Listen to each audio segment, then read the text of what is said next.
नमस्कार, मैं शिवम और आप देख रहे हैं द वॉइस ऑफ नेशन। आज हमारे साथ हैं यूपीएससी के एक होनहार छात्र विकास शर्मा जी।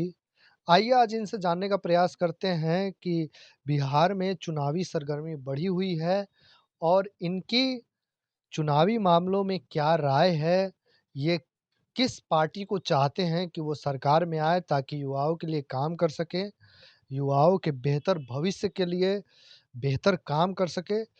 तो विकास जी आपका बहुत-बहुत स्वागत है। नमस्कार, मेरा नाम विकास शर्मा। जी। बहुत-बहुत शुक्रिया कि आप इस चैनल के माध्यम से हमारी बात को सरकार के बीच पहुँचाएँगे। तो मैं ये कहना चाह रहा हूँ कि कई स्टूडेंट्स जो हैं, वो सरकारी एग्ज़ाम का फ़ॉर्म भरते हैं। उनका माँ-बाप लोग ये उम्मीद लगाता है कि हमारा बेटा कुछ सरकारी एग्ज़ाम निकालिए, तो उनका माथा का बोझ हल्का होगा। लेकिन नीतीश कुमार की सरकार में देखा ही जा रहा है कि अभी यूपीएससी एग्ज़ाम या फिर एसएससी का देखा जा रहा है कि फार्म भरता है बच्चा लोग, एग्ज़ाम के दिन उसका एग्ज़ाम सेंटरे बदल जाता है। आज कोई अगर माने बिहार का पटना का लड़का है तो उसको सीतामढ़ी तक कहाँ-कहाँ कितना किलोमीटर दूर भेज दिया जाए एग्ज़ाम के लिए। तो अब बताइए हम लोग गरीब छात्र हैं सर, तो इतना दूर कैसे जाना अफ़ोर्ड कर पाएँगे? ठीक है। तो हम तो अभी सरकार से उबिया चुके हैं। लालू यादव की सरकार हम लोग देख ही चुके हैं।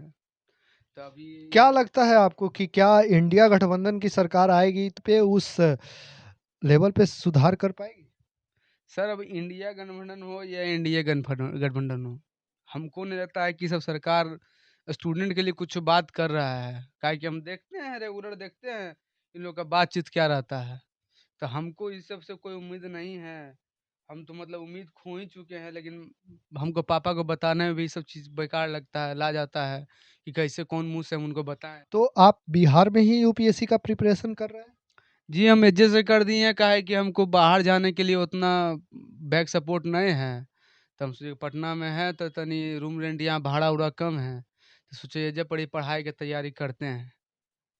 तो इहे लगी तनी यहाँ पर हम पढ़ाई करे आ गए कि तनी यहाँ पे खान सर के जो है क्लास-व्लास लेते हैं तो तनी अफोर्डेबल प्राइस में है सर, तो इहे लगी यहाँ पर पढ़े लगी आए हैं। बिहार में जो एनडीए की सरकार है, तो उसको आप किस लेवल पे माप करते हैं शिक्षा के मामले में? नहीं, एको लेवल पर नहीं सर। ये चीज़ आप सवाल गलत पूछ रहे हैं। एनडीए लेवल या इंडिया लेवल कोई भी आप बोलिए सर, इस सबको कभी स मतलब हम विश्वास ही नहीं कर सकते हैं कि ये सब के बारे में अगर कोई बोलबो करेगा तो हम नहीं मानेंगे। ये सब शिक्षा के लिए सोचिए नहीं रहा है। ये सब खाली बोलता है कि वोट देना है तो 10,000 रुपया ले लो, ये दे रहा है नीतीश कुमार 10,000 रुपया दे रहा है। अब ये जो 10,000 रुपया दे रहा है सरकार, नीतीश कुमार वाला सरकार, ये काहेल दे रहा है? पहले काहे नहीं दे रहा था, अखनी काहे दे रहा है अथी चुनाव के समयया में? कोई मतलब है ई बात के?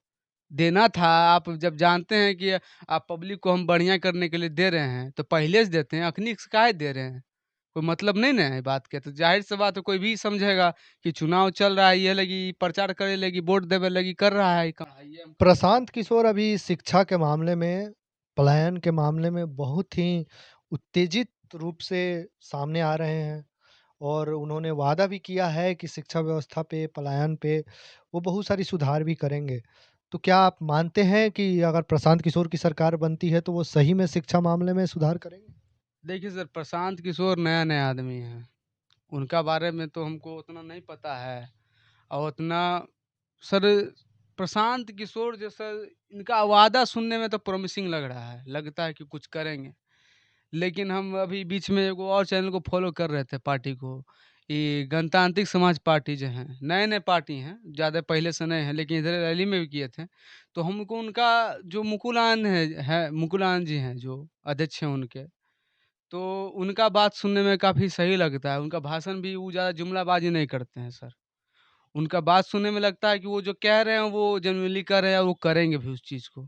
तो वो हमको लगता है कि वो ज़्यादा बेटर हैं इनसे। गणतांत्रिक समाज पार्टी की जो आप बात कर रहे हैं, जिसके राष्ट्रीय अध्यक्ष मुकुल आनंद जी हैं, हुँ। तो क्या आप इस बार वोट गणतांत्रिक समाज पार्टी को ही करेंगे? एकदम करेंगे सर। ज़ाहिर-सी बात है जो सरकार हमको बढ़िया लगेगा, ओकरा पर हम वोट करबे न करेंगे।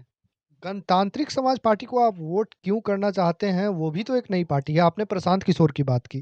प्रशांत किशोर भी तो एक नई पार्टी है।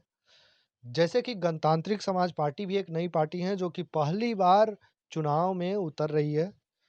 तो आपको क्यों लगता है कि मुकुल आनंद जी अपने वादे पे खड़े उतरेंगे? देखिए सर, ये जो प्रशांत किशोर हैं, ये सरकार इनका पार्टी नया होगा, ठीक है। इनका भाषण भी पहली बार इधर इस साल में हम सुन रहे हैं। लेकिन आप ये चीज़ पे भी गौर कीजिए कि मोदी के साथ, लालू यादव के साथ सबके काम कर चुके हैं। नीतीश कुमार के साथ भी काम कर चुके हैं पहले। जब ये उनका सरकार बनवा चुके हैं, तो ज़ाहिर-सा बात है जब इनका मन में ऐसा रहेगा कि हमको देश के लिए भला करना है, बिहार के लिए भला करना है, तो उनका पार्टी में उनका जाके काहे ल उनका सहयोग करेंगे। अब मुकुल आनंद जी के बारे में तो हम यही कहना चाहेंगे कि मुकुल आनंद जी तो हमको जेन्युइन पसंद लगते हैं। उनका बातचीत में ज़्यादा उनका ना पीछे कोई रहा है, ना आगे कोई रहा है। वो अपने अकेले रहते हैं, जो मुद्दा का बात रहता है, वही करते हैं। तो हमको उन पे ज़्यादा भरोसा है। मुकुल ये जो हैं आपको प्रशांत किशोर, इन पे हमको उतना भरोसा नहीं है। सर मुकुल आनंद जी अब इनका इतना भाषण सुने हैं, ये हमको अच्छा आदमी लगे हैं। तो ये लगी हमको तो भाई यही चीज़ लगता है कि हम वोट देवे से पहले ना अपना घर देखते हैं, गली देखते हैं और उसका हालत देख के ही किसी सरकार को वोट देते हैं। अब देखिए सर नीतीश कुमार क्या सरकार चल रहा है। देख रहे हैं बिहार में क्या स्थिति है। तो ये थी एक खास बातचीत बिहार के पटना में रह रहे हैं एक यूपीएससी के छात्र विकास शर्मा जी के साथ, जो कि इनका मानना है कि अगर गणतांत्रिक समाज पार्टी की सरकार बनती है, मुकुल आनंद जी की सरकार बनती है, तो बिहार में शिक्षा व्यवस्था में बहुत ही सुधार होगा।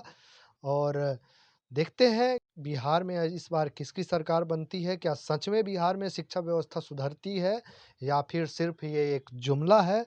ये तो आगे पता लग ही जाएगा।